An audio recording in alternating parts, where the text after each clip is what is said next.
كل إنسان لازم يكون قنوع وعارف هو جاي منين وواقف فين وعايز يروح فين. لازم يبقى عندك بلان.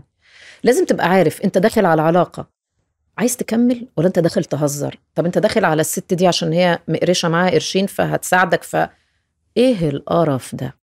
ايه البيوت اللي بتقام على المصالح وعلى الفلوس دي؟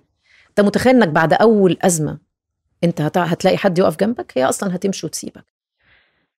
إيه، حاولوا ما تخلوش اللي انتوا بتشوفوه حواليكم يبقى حقيقة.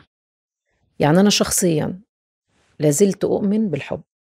أنا كل اللي قعدت معهم آخر 7 أشهر في حياتي ستات ورجالة كفرانين بالحب. ما فيش حاجة اسمها حب. ما فيش شخص يعني واحد بس قابلته أو واحدة عايش قصة سعيدة أو مستقرة أو عنده مثلا حدوتة حلوة يحكيها، أو فيش خالص يا باشا. صفر عالجنط. كله مخربق باي، كله جاي بالتروما قد راسه. هو جاي لك بتروما كده اهو، انت قاعده معاه مش حكه تروما مدلدله خالص. انا مش شايفه الطبق المكرونه قدامي اكل اصلا. متعلم عليه من واحده، فجاي لك انت بقى وانت اوريدي يا بيبي تروما از لايك موجوده. هتروح فين؟ بس احنا بقى بنحط شويه ميك اب وبتاع ونسمع اغاني وبتاع، بس هي موجوده وما اتعالجتش برضه، وانت متعلم عليكي برضه. فانتوا الاتنين اتقابلتوا، هنعمل ايه؟ لا، أنا قبل ما أتقابل أنا لازم أصالح نفسي. وهنتكلم في موضوع إنك تصالح نفسك ده باستفاضة كبيرة، لأن اكتشفت إن أساس الرحلة بتاعتنا إنك تصالح نفسك وتسامحها وتحبها. كلام كبير بس كلام حقيقي. الرحلة فردية تماما. بالبلدي كده، حط عقلك في راسك تعرف خلاصك. شوف أنت عايز تمشي دنيتك إزاي. شوف أنت عايز إيه من علاقاتك، وكون قد نفسك واشتغل على روحك. مش عيب ان احنا نكون خارجين من علاقات معقدين منها او مجروحين او متخانين. بيحصل، وارد يعني. انا برضو ما لقيتش حد ما تخنش. يعني البست الانتشيم اللي هي 30 سنة اصدقاء، ده احنا لو كنا واكلين سم فران مع بعض يا رجالة كانش هيبقى كده. فموجود ان احنا نتجرح وان احنا نتعرض لحاجات احنا مش عايزينها اصلا. يعني في حاجات احنا بنيجي ما بنختارهاش، زي أهالينا، زي أسامينا، زي حاجات كتير. بس احنا نقدر نختار احنا عايزين ايه.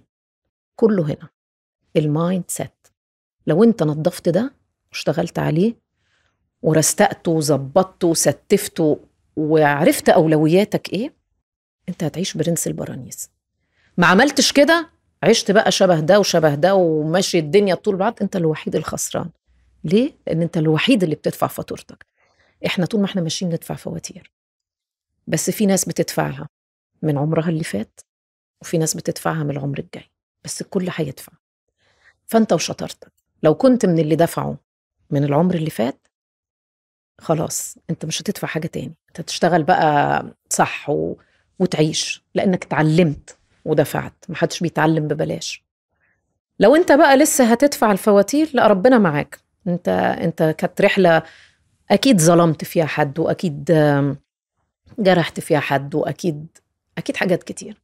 ففي وقت كلنا بندفع فيه الفواتير. الشاطر هو اللي يعرف حسابه ايه وعايز ايه، يعيش ازاي، يكمل الدنيا دي ازاي.